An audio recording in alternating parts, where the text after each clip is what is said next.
আউযু বিল্লাহি মিনাশ শাইতানির রাজিম বিসমিল্লাহির রহমানির রহিম।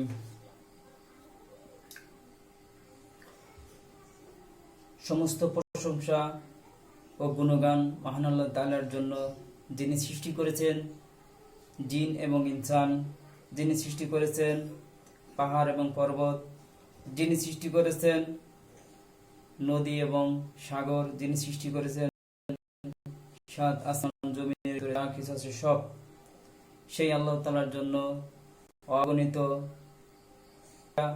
প্রশংসা ও গুণগান। এবং প্রিয় নবী হযরত মুহাম্মদ সাল্লাল্লাহু আলাইহি ওয়াসাল্লামের উপর দুরূদ ও সালাম, যার মাধ্যমে আমরা পবিত্র কোরআন এবং সহিহ হাদিস হাতে পেয়েছি এবং যেই কোরআন এবং হাদিস দ্বারা আমাদের জীবনটাকে সুন্দর করতে পেরেছি। প্রত্যেকটা জিনিসের জন্য প্রয়োজন হয় একটি গাইডলাইন। মানুষের জন্য সর্বশ্রেষ্ঠ গাইডলাইন হলো পবিত্র কোরআন এবং সহিহ হাদিস। আমরা ধারাবাহিকভাবে আলোচনা শুরু করতে যাচ্ছি। কিতাবটির নাম তাহকিক রিয়াজুস সালেহিন। আমরা রিয়াজুস সালেহিন থেকে ধারাবাহিকভাবে আলোচনা করব, প্রথম পরিচ্ছেদ থেকে শেষ পর্যন্ত। আমরা আজকে প্রথম পরিচ্ছেদ শুরু করব, পরিচ্ছেদ নাম্বার 1, বিষয় ইখলাস প্রসঙ্গে। আমরা কথা না বাড়িয়ে চলুন আমরা আলোচনায় শুরু করি। প্রকাশ্য গোপনীয় আমল, কর্ম, কথা ও অবস্থায় আন্তরিকতা ও বিশুদ্ধ নিয়ত জরুরি। এ ব্যাপারে আল্লাহ তাআলা বলেন, অর্থ তারা তো আদিষ্ট হয়েছিল আল্লাহর আনুগত্য, বিশুদ্ধ চিত্র হয়ে একনিষ্ঠভাবে তার ইবাদত করতে এবং নামাজ কায়েম করতে ও যাকাত প্রদান করতে, আর এটাই সঠিক ধর্ম। সূরা বাইনা আয়াত নাম্বার 5। মহান আল্লাহ তাআলা আরো বলেন, অর্থ আল্লাহর কাছে কখনো ওগুলোর পৌঁছায় না এবং রক্ত পৌঁছায় না, বরং তার কাছে পৌঁছায় তোমাদের তাকওয়া, সংযমশীলতা। তাকওয়া অর্থাৎ ভয়, আল্লাহর প্রতি কে কতটা ভয় করে সেটার কাছে পৌঁছায়। সূরা আলে ইমরান আয়াত 29। সহিহ হাদিস, ওমর ইবনু আব্দুল্লাহ রাদিয়াল্লাহু আনহু বলেন, আমি রাসূল সাল্লাল্লাহু আলাইহি সাল্লামকে বলতে শুনেছি যে যাবতীয় কার্য নিয়ত বা সংকল্পের উপর নির্ভরশীল। যাবতীয় কাজ নিয়তের উপর নির্ভরশীল, আর মানুষের জন্য তাই প্রাপ্য হবে যার সে নিয়ত করবে। অতএব যে ব্যক্তি হিজরত অর্থাৎ নিজের দেশ ত্যাগ করার উদ্দেশ্যে, আল্লাহর সন্তুষ্ট লাভের উদ্দেশ্যে ও তার রাসূলের জন্য হবে, কেউ যদি আল্লাহর সন্তুষ্ট লাভের জন্য দেশ ত্যাগ করে, তা তার রাসূলের জন্য হবে। তার হিজরত আল্লাহ তার রাসূলের জন্যই হবে। আর যে ব্যক্তি হিজরত পার্থিব সম্পদ অর্জন কিংবা কোনো মহিলাকে বিবাহ করার উদ্দেশ্যে হবে, তা হিজরত যে নিয়ত সে করেছে, যে সংকল্প সে করেছে, নিয়ত করবে, তার জন্যই হবে। অর্থ যে ব্যক্তি বিদেশে টাকা কামাই করার জন্য যায়, তার নিয়ত সেটা সে সেই অনুযায়ী কর্মফল করবে। কেউ যদি হজের নিয়তে যায়, তাহলে সে হজ করার নিয়তে গেলে সে সেই নিয়তই আল্লাহ তাআলা তার পূরণ করবে। মানুষ যে নিয়তে যায় সেই নিয়ত অনুযায়ী তাকে নেকি অথবা গুনাহ দেয়া হয়। সে যদি নেকির নিয়তে কোনো দেশ ত্যাগ করে, ধরেন বাংলাদেশ থেকে অন্য কোনো কোথাও যায়, তাহলে তাকে নেকি দেয়া হবে। তেমনি কেউ যদি বাংলাদেশ থেকে অন্য কোনো দেশে পাপজনিত কোনো কাজ করতে যায়, তাহলে তার নিয়ত অনুযায়ী তাকে গুনাহ তার আমলনামায় লেখা হবে। হাদিসটি খুবই গুরুত্বপূর্ণ। ইমাম শাফি রহমতুল্লাহ ও ইমাম আহমদ ইবনু হাম্বল রাদিয়াল্লাহু আনহু এটিকে এক তৃতীয় অংশ অথবা অর্ধেক দিন বলে অভিহিত করেছেন। এটিকে ইমাম বুখারী রাদিয়াল্লাহু আনহু তার গ্রন্থ সহিহ বুখারীতে 7 জায়গায় বর্ণনা করেছেন। প্রত্যেক স্থানে এই হাদিসটি উল্লেখ করার উদ্দেশ্য হলো কর্মের বিশুদ্ধতা ও কর্মের প্রতিদান নিয়তের সম্পর্ক সে কথা প্রমাণ করে।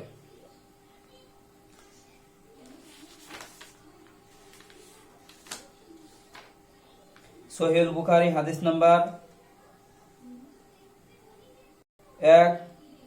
2529, মুসলিম 1907। অন্য এক হাদিসে উম্মুল মুমিনিন উম্মে আব্দুল্লাহ আয়েশা রাদিয়াল্লাহু আনহা থেকে বর্ণিত, রাসূল সাল্লাল্লাহু আলাইহি সাল্লাম বলেছেন, একটি বাহিনী কাবা ঘরের উপর আক্রমণ করার উদ্দেশ্যে বের হবে। অতঃপর যখন তারা সমতল মরুপ্রান্তরে বাইদা পৌঁছাবে তখন তাদের প্রথম ও শেষ ব্যক্তি সকলকেই জমিনে ধসিয়ে দেওয়া হবে। তিনি আয়েশা রাদিয়াল্লাহু আনহা বলেন যে আমি এ কথা শুনে বললাম, হে আল্লাহর রাসূল, কেমন করে তাদের প্রথম ও শেষ সকলকে ধসিয়ে দেওয়া হবে? তো অথচ তাদের মধ্যে তাদের বাজারের ব্যবসায়ী এবং এমন লোক থাকবে যারা তাদের আক্রমণকারীদের অন্তর্ভুক্ত নয়। তিনি বললেন, তাদের প্রথম ও শেষ সকলকে ধসিয়ে দেওয়া হবে, তারপর তাদেরকে তাদের নিয়ত অনুযায়ী পুনরুদ্ধিত করা হবে। সহিহ বুখারী 2118, সহিহ মুসলিম 2884। প্রিয় দিনী ভাই বোনেরা, এই হাদিসটি হচ্ছে কিয়ামতের একটি আলামত। কিয়ামতের পূর্বে মদিনা শহরে একটি জায়গার নাম হলো বাইদা শহর। এই বাইদা শহরে কাফের, মুনাফিক, মুসলিম 3 দলই থাকবে। 3 দলকে আল্লাহ তাআলা ধসিয়ে দিবেন এবং 3 দলই মারা পড়বে। তারপরে তাদের নিয়ত অনুযায়ী হাসর মাঠে তার বিচার ফয়সালা শেষ হবে। অর্থাৎ যে ঈমান দেবে, যে কাফের ছিল তাকে জাহান্নাম দেবে, যে মুনাফিক ছিল তাকে কাফেরদের নিচের যে জাহান্নাম সেটাকে তাদেরকে দেবে। অর্থাৎ সর্বনিম্ন সব থেকে নিচের জাহান্নাম হচ্ছে মুনাফিকদের জন্য, তারপরে কাফেরদের জন্য।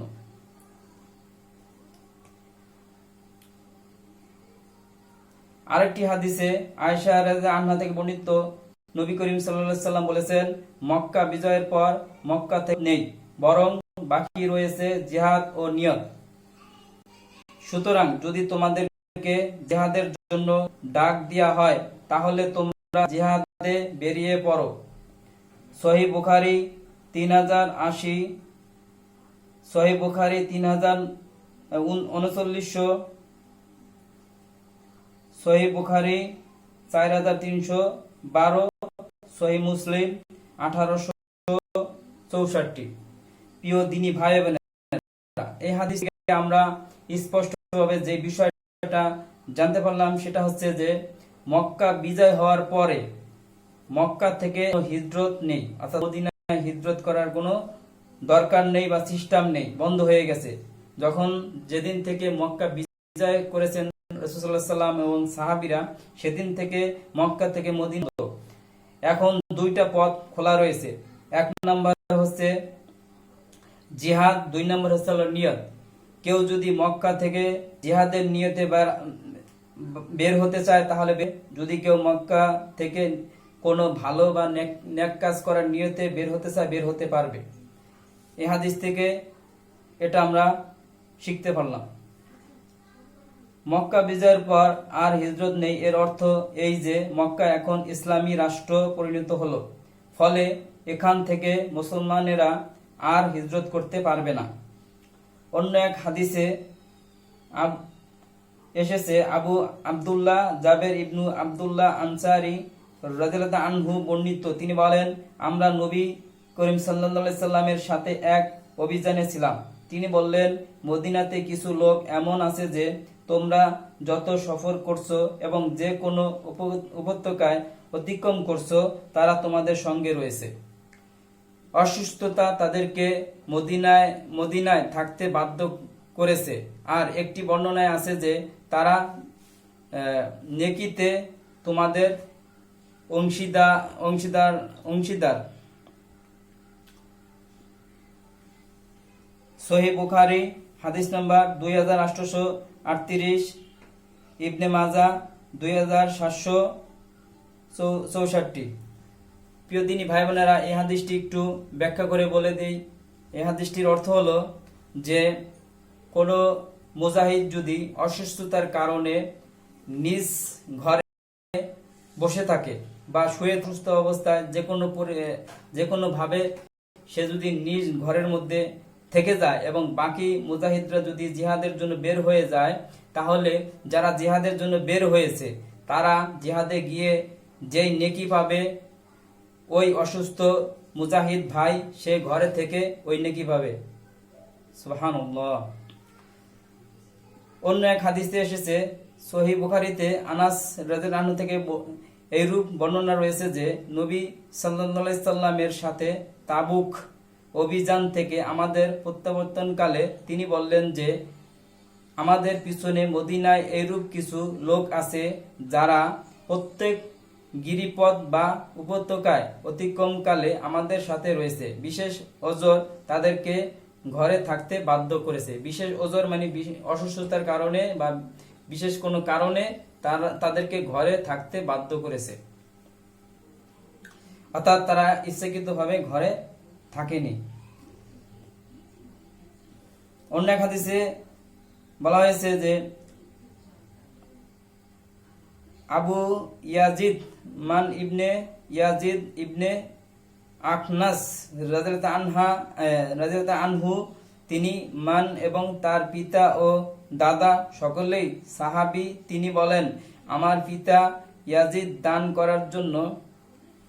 করার জন্য কয়েকটি স্বর্ণ মুদ্রা বের করলেন। অতঃপর তিনি সেগুলো দান করতে মসজিদে একটি লোককে দায়িত্ব দিলেন।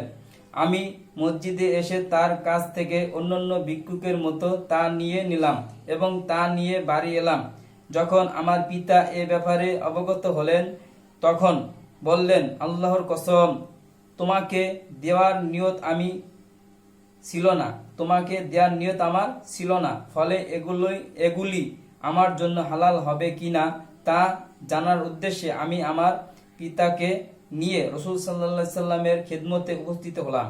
তিনি বললেন, হে ইয়াজিদ, তোমার জন্য সেই বিনিময় রয়েছে যার নিয়ত তুমি করেছো, এবং হে মান, তুমি যা নিয়েছো তা তোমার জন্য হালাল।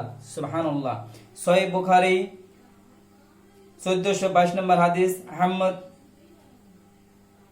15433 নম্বর হাদিস এবং দারেমি 1638 নম্বর হাদিস। এই হাদিস থেকে আমরা স্পষ্ট যে বিষয়টা শিখতে পারলাম সেই বিষয়টা হলো যে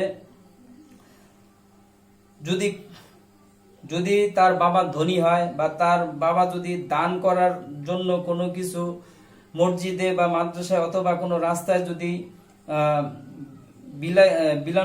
বিলানো করতে থাকে, আর তারই আপন ছেলে যদি গরিব হয় আর সে যদি সেই ভিখারীদের সাথে থেকে সে জিনিসটাকে নিয়ে নেয় বা সেই জিনিসটাকে পায়, সেটা তার জন্য খাওয়া হালাল, কিন্তু তার বাবা যে নিয়ত করেছিল সেই নিয়তের প্রতিফল সে পাবে। তার ছেলে হলেও তার জন্য খাওয়া হারাম নয়। সুবহানাল্লাহ।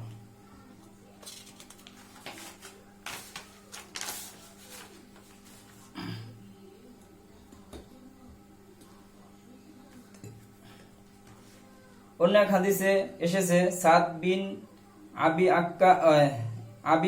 আক্কাস রাদিয়াল্লাহু আনহু বলেন যে 10 জন সাহাবীকে জান্নাতের সুসংবাদ দেয়া হয়েছিল, ইনি তাদের মধ্যে একজন। বিদায় হজের বছর রাসূল সাল্লাল্লাহু আলাইহি সাল্লাম আমার রুগ্ন অবস্থায় আমাকে দেখা করতে এলেন। সে সময় আমার শরীরের চরম ব্যথা ছিল।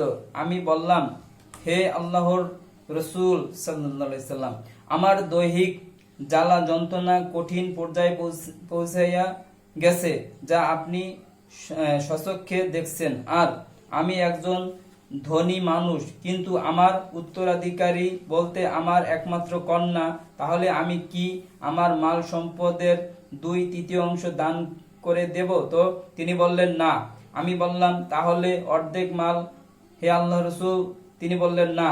আমি বললাম, তাহলে কি 1/3 দান করতে পারি? তিনি বললেন, 1/3 দান করতে পারো, তবে 1/3 অনেক। কারণ এই যে তুমি যদি তোমার উত্তরাধিকারীদের ধনবান অবস্থায় ছেড়ে যাও, তাহলে তা এর থেকে ভালো যে তুমি তাদেরকে কাঙ্গাল করে ছেড়ে যাবে এবং তারা লোকের কাছে হাত পাতবে। মনে রাখো, আল্লাহর সন্তুষ্টি লাভের উদ্দেশ্যে তুমি যা ব্যয় করবে, তোমাকে তার বিনিময় দেয়া হবে। এমনকি তুমি যে গ্লাস তোমার স্ত্রীর মুখে তুলে দাও, তারও তুমি বিনিময় পাবে। সুবহানাল্লাহ। আমি বললাম, হে আল্লাহর রাসূল, আমি কি আমার সঙ্গীদের ছেড়ে পিছনে মক্কা থেকে যাব? তিনি বললেন, তুমি যদি তোমার সঙ্গীদের মরার পর জীবিত থাকো এবং আল্লাহর সন্তুষ্টি লাভের উদ্দেশ্যে কোনো কাজ করো, তাহলে তার ফলে তোমার মর্যাদা ও সম্মান বর্ধন হবে, আর সম্ভবত তুমি বেঁচে থাকবে। এমনকি তোমার দ্বারা কিছু লোক মুমিনরা উপকৃত হবে, আর কিছু লোক কাফেররা ক্ষতিগ্রস্ত হবে।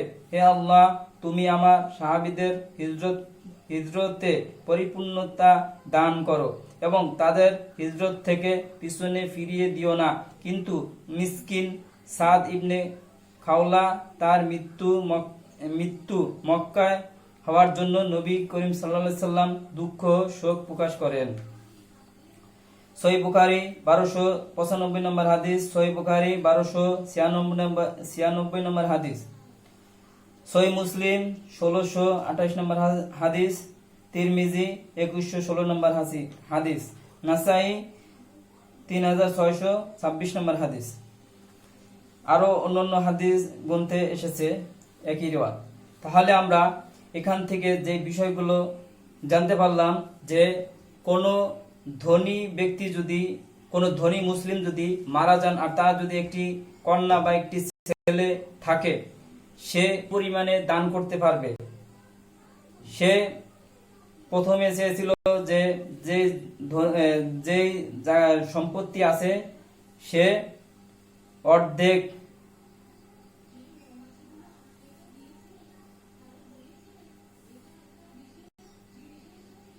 দুই তৃতীয়াংশ দান করতে চেয়েছিল এবং তিনি রাসূলুল্লাহ সাল্লাল্লাহু আলাইহি ওয়াসাল্লাম বললেন, না। তিনি বললেন, আমি বললাম, তাহলে কি 1/3 করতে পারি? তিনি বললেন, 1/3 দান করতে পারো।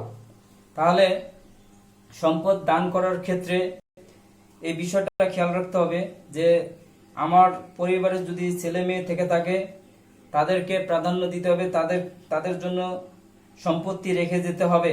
এমনটি করা যাবে না যে সারা জীবন আমার সন্তান আমার কথা শোনেনি, কিন্তু মৃত্যুর সময় আমি আমার সন্তানের নামে জায়গা জমি না দিয়ে সেটা আমি একটা মসজিদ বানিয়ে দিলাম, বা সেটি একটা মাদ্রাসা বানিয়ে দিলাম, বা সেটি আমি অন্য কাউকে দিয়ে দিলাম, আমার ছেলে মেয়েকে আমি ফকির করে চলে গেলাম। এই বিষয়টা করা যাবে না।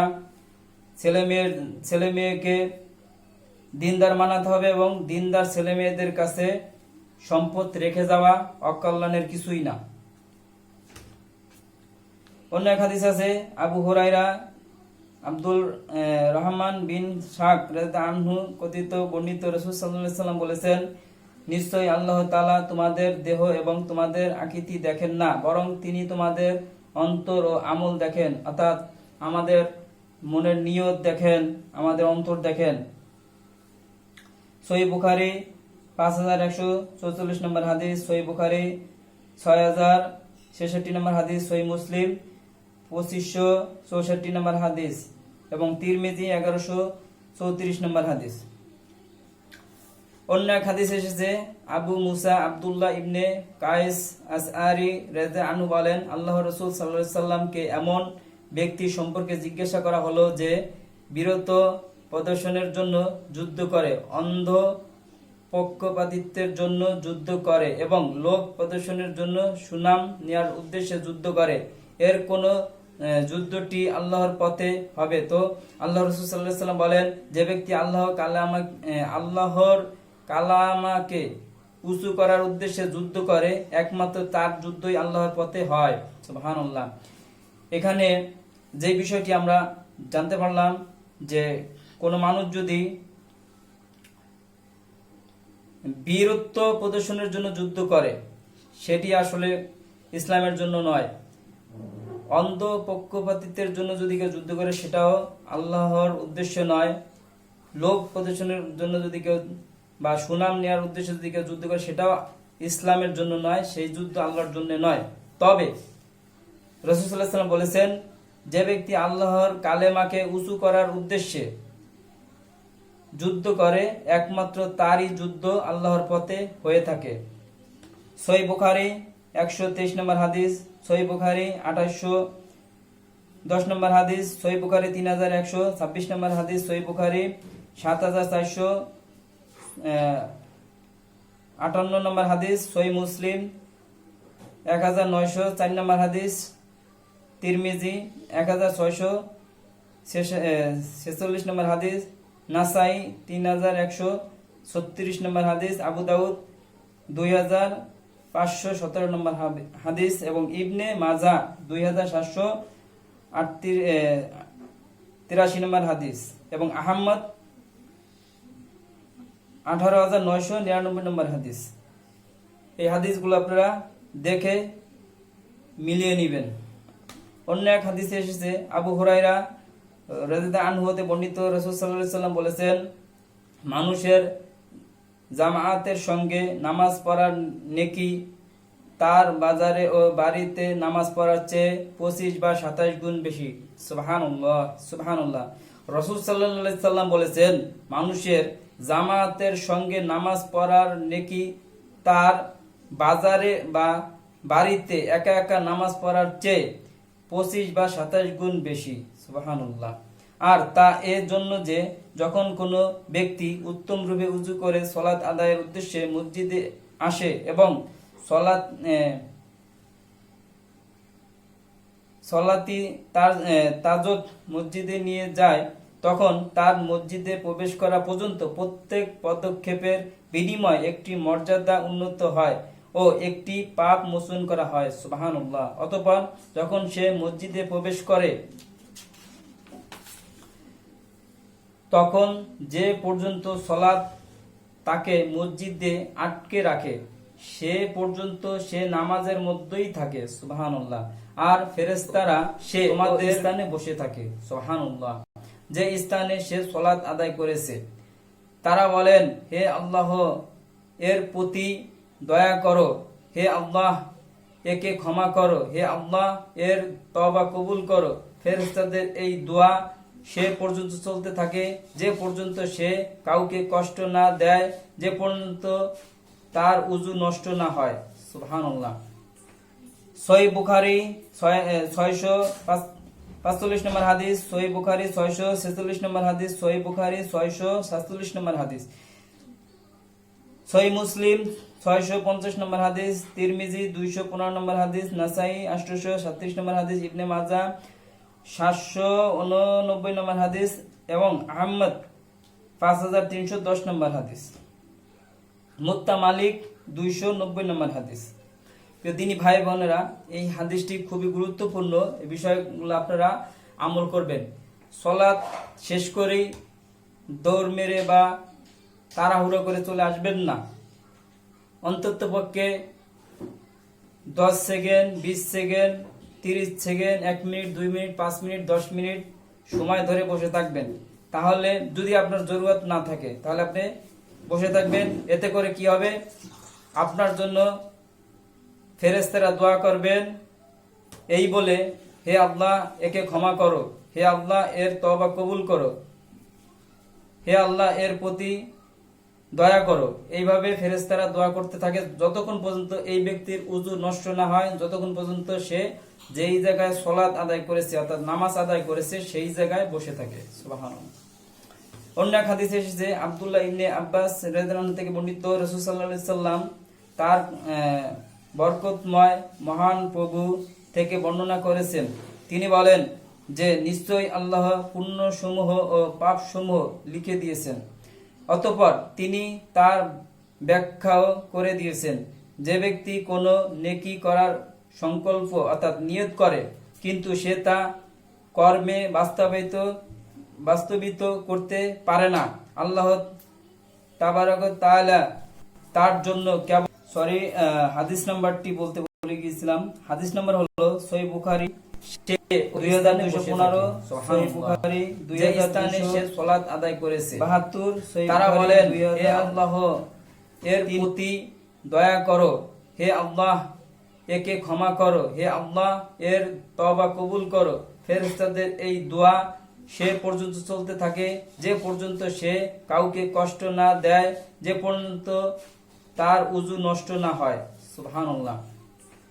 সহিহ বুখারী 645 নম্বর হাদিস, সহিহ বুখারী 646 নম্বর হাদিস, সহিহ বুখারী 647 নম্বর হাদিস, সহিহ মুসলিম 650 নম্বর হাদিস, তিরমিজি 215 নম্বর হাদিস, নাসাই 837 নম্বর হাদিস, ইবনে মাজাহ 789 নম্বর হাদিস এবং আহমদ 5310 নম্বর হাদিস, মুত্তা মালিক 290 নম্বর হাদিস। তিনি ভাই বোনেরা, এই হাদিসটি খুবই গুরুত্বপূর্ণ। এই বিষয়গুলো আপনারা আমল করবেন। সালাত শেষ করেই দৌড় মেরে বা তাড়াহুড়ো করে চলে আসবেন না। অন্তত পক্ষে 10 second, 20 second, 30 second, 1 minute, 2 minute, 5 minute, 10 minute সময় ধরে বসে থাকবেন। তাহলে যদি আপনার জরুরত না থাকে তাহলে আপনি বসে থাকবেন। এতে করে কি হবে, আপনার জন্য ফেরেশতারা দোয়া করবেন এই বলে, হে আল্লাহ একে ক্ষমা করো, হে আল্লাহ এর তওবা কবুল করো, হে আল্লাহ এর প্রতি দয়া করো। এইভাবে ফেরেশতারা দোয়া করতে থাকে যতক্ষণ পর্যন্ত এই ব্যক্তির উযু নষ্ট না হয়, যতক্ষণ পর্যন্ত সে যেই জায়গায় সালাত আদায় করেছে অর্থাৎ নামাজ আদায় করেছে সেই জায়গায় বসে থাকে। সুবহানাল্লাহ। অন্য এক হাদিসে এসেছে আব্দুল্লাহ ইবনে আব্বাস রাদিয়াল্লাহু আনহু থেকে বর্ণিত, রাসূল সাল্লাল্লাহু আলাইহি সাল্লাম তার বরকতময় মহান প্রভু থেকে বর্ণনা করেছেন। তিনি বলেন যে নিশ্চয়ই আল্লাহ পুণ্যসমূহ ও পাপসমূহ লিখে দিয়েছেন। অতঃপর তিনি তার ব্যাখ্যাও করে দিয়েছেন, যে ব্যক্তি কোনো নেকি করার সংকল্প অর্থাৎ নিয়ত করে কিন্তু সে তা কর্মে বাস্তবিত করতে পারে না, আল্লাহ তাবারক তাআলা তার জন্য কেবল নিয়ত করার বিনিময়ে একটি পূর্ণ নেকি আর যদি সংকল্প অর্থাৎ নিয়ত করার পর কাজটি ফেলে তাহলে বিনিময়ে একটি পূর্ণ নেকি লিখে দেন। আর সে যদি সংকল্প কাজটি ফেলে তাহলে আল্লাহ তার বিনিময়ে 10টি নেকি 27 গুণ বরং তার চেয়ে অনেক গুণ নেকি লিখে দেন। সুবহানাল্লাহ। প্রিয় দ্বীনী ভাই বোনেরা, দেখেন যে কেউ যদি কোনো নেকির কাজ করার নিয়ত করে তাহলে আল্লাহ তাআলা তাকে যদি করতে তাহলে তাকে কি হয়, আর যদি সে নেকির কাজ করার নিয়ত করে এবং সে যদি করে তাহলে 10 থেকে 27 গুণ বরং তার থেকেও বেশি গুণ কি লিখে দেয়। সুবহানাল্লাহ। যদি সে পাপ করার সংকল্প করে কিন্তু সে তা কর্মে বাস্তবায়িত না করে তাহলে আল্লাহ তার পূর্ণ নেকি হিসাবে দেন। সুবহানাল্লাহ। কেউ যদি কোনো কাজ করার নিয়ত করে কিন্তু সে যদি রাস্তা না করে তাহলে তাকে একটা পূর্ণ নেকি লিখে দেওয়া। আর যদি সংকল্প করার পর পাপ কাজ করে ফেলে তাহলে আল্লাহ মাত্র একটি পাপ লিপিবদ্ধ করে। সুবহানাল্লাহ। সহিহ বুখারী 6401 নম্বর হাদিস, সহিহ মুসলিম 131 নম্বর হাদিস এবং আহমদ 2000 হাদিস। প্রিয় দ্বীনী ভাই বোনেরা, এদিকে কত দয়া মানুষ সেই বিষয় স্পষ্ট হলো। মহান আল্লাহ তাআলা কতটা দয়াবান, তার কাজ করার করে যদি সে এটা করতে না পারে তাহলে একটা নেকি লিখে দেয়। আর যদি সে করে আল্লাহ তাআলা তাকে হলো 10টা নেকি অথবা 27 গুণ বেশি নেকি দেয়, তার থেকে 27 গুণের থেকেও বেশি। আর যদি কাজ করে যদি সে কাজ না করে তাহলে আল্লাহ তাআলা একটি পূর্ণ নেকি দিতে হয়, আর তাহলে তাকে একটি পাপ লেখা হয়। আল্লাহু আকবার। অন্য হাদিসে আব্দুল্লাহ বিন উমর রাদিয়াল্লাহু আনহু রাসূল সাল্লাল্লাহু আলাইহি ওয়াসাল্লাম শুনেছি যে বানি ইসরাঈল যুগে তিন ব্যক্তি একদা সহপরিণী হলো। চলতে চলতে রাত এসে গেল। সুতরাং তারা রাত কাটানোর একটি গুহায় প্রবেশ করলো। অল্প পরেই একটা বড় পাথর উপর থেকে গড়িয়ে নিচে এসে গুহার মুখে বন্ধ দিল। এ দেখে তারা বলল যে এহেন বিপদ থেকে বাঁচার একমাত্র উপায় হচ্ছে এই যে তোমরা তোমাদের নেক আমল সমূহকে নিয়ে আল্লাহর কাছে দোয়া করো। সুবহানাল্লাহ। সুতরাং তারা স্ব আমলের ওসিলায় আল্লাহর কাছে দোয়া করতে লাগলো। তাদের মধ্যে একজন বলল, হে আল্লাহ, তুমি জানো যে আমার অত্যন্ত বৃদ্ধ পিতামাতা ছিল এবং এও জানো যে আমি সন্ধ্যা বেলায় সবার আগে তাদেরকে দুধ পান করাতাম। তাদের পূর্বে স্ত্রী, ছেলে মেয়ে ও কৃতদাস দাসী কাউকে পান করাতাম না। সুবহানাল্লাহ। একদিন আমি গাছের খোঁজে দূরে চলে গেলাম এবং বাড়ি ফিরে দেখতে পেলাম যে মাতা ঘুমিয়ে গেছে। আমি সন্ধ্যার দুধ দহন করে তাদের কাছে হয়ে গেলাম, তারা ঘুমিয়ে আছে। আমি তাদের জানা পছন্দ করলাম না এবং এও পছন্দ করলাম না যাদের সন্তান সন্ততি এবং কৃতদাসীকে দুধ পান করাই। তাই বাটি নিয়ে ঘুম থেকে জাগার অপেক্ষায় তাদের শিয়রে দাঁড়িয়ে থাকলাম। অথচ শিশুরা ক্ষুধার তাড়নায় আমার পায়ে চেঁচামেচি করছিল। এভাবে ফজর উদয় হয়ে গেল এবং তারপর তারা নসিহত করল, হে আল্লাহ, আমি যদি এই কাজ তোমার সন্তুষ্টি বিধানের জন্য করে থাকি তাহলে পাপের কারণে আমরা যে গুহায় বন্দী হয়ে আছি এ থেকে তুমি আমাদের উদ্ধার করো। এই দোয়া ফলস্বরূপ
পাথর একটু সরে গেল। আল্লাহু আকবার, আল্লাহু আকবার। এই হাদিস থেকে অনেক গুরুত্বপূর্ণ বিষয় শিখার আছে। যেমন এই হাদিসটি থেকে একটি বিষয় বোঝা যায় যে মা বাবার খেজমত স্ত্রী, সন্তান এবং কৃতদাসের থেকেও বেশি মূল্যবান এবং বেশি পছন্দনীয়। স্ত্রী, সন্তান এবং কৃতদাসের থেকে মা বাবার খেদমত করা বা মা বাপকে কোনো একটা প্রিয় জিনিস খাওয়ানো আল্লাহর কাছে সব থেকে বেশি প্রিয়। এই বিষয়টা আমরা শিখতে পারলাম। তারপরের ঘটনা, এই ঘটনার পরে এই দোয়া করার পরে একটু সরে গেল, কিন্তু তাতে তারা বের হতে সক্ষম ছিল না। দ্বিতীয় জন দোয়া করলো, হে আল্লাহ, আমার একটি চাচাতো বোন ছিল, সে আমার নিকট সকল মায়ের চেয়ে প্রিয়তমা ছিল। সে আমার নিকট সকল মানুষের চেয়ে প্রিয়তমা ছিল। অন্য বর্ণনা অনুযায়ী আমি তাকে এত বেশি ভালোবাসতাম যত বেশি ভালোবাসা পুরুষরা নারীদেরকে বাসতে পারে। একবার আমি তার সঙ্গে যৌন মিলন করার ইচ্ছা করলাম, কিন্তু সে অস্বীকার করল। পরিশেষে সে যখন এক দুর্ভিক্ষের কবলে পড়ল, তখন সে আমার কাছে এলো। আমি তাকে এই শর্তে 120 দিনহার স্বর্ণমুদ্রা দিলাম যেন সে আমার সঙ্গে জুন মিলন করে। সুতরাং সে অভাবের তাড়নায় রাজি হয়ে গেল। অতঃপর যখন আমি তাকে আয়ত্তে পেলাম, অন্য বর্ণনা অনুযায়ী যখন আমি তার দুপায়ের মাঝে বসলাম, তখন সে বলল, তুমি আল্লাহকে ভয় করো এবং অবৈধভাবে বিনা বিবাহে আমার সতীত্ব নষ্ট করো না। সুতরাং আমি তার কাছ থেকে দূরে সরে গেলাম, যদিও সে আমার একান্ত প্রিয়তমা ছিল, এবং যে স্বর্ণ মুদ্রা আমি তাকে দিয়েছিলাম তাও পরিত্যাগ করলাম। হে আল্লাহ, যদি আমি এ কাজ তোমার সন্তুষ্টির জন্য করে থাকি, তাহলে তুমি আমাদের উপর পতিত মুসিবতকে দূরীভূত করো। সুতরাং পাথর আরো কিছুটা সরে গেল, কিন্তু তাতে তারা বের হতে সক্ষম ছিল না। তৃতীয় জন দোয়া করল, হে আল্লাহ, আমি কিছু লোককে মজুর রেখেছিলাম। কাজ সম্পূর্ণ হলে আমি তাদের সকলকে মজুরি দিয়ে দিলাম, কিন্তু তাদের মধ্যে একজন মজুরি না নিয়ে চলে গেল। আমি তার মজুরির টাকা ব্যবসায় বিনিয়োগ করলাম। সুবহানাল্লাহ। কিছুদিন পর তা থেকে প্রচুর অর্থ জমে গেল। কিছুকাল পর একদিন এসে বলল, হে আল্লাহর বান্দা, তুমি আমার মজুরি দিয়ে দাও। আমি বললাম, এসব উট, গাভী, ছাগল এবং গোলাম আদি যা তুমি দেখছো, তা সবই তোমার মজুরির ফল। সুবহানাল্লাহ। সে বলল, হে আল্লাহর বান্দা, তুমি আমার সঙ্গে উপহাস করে না।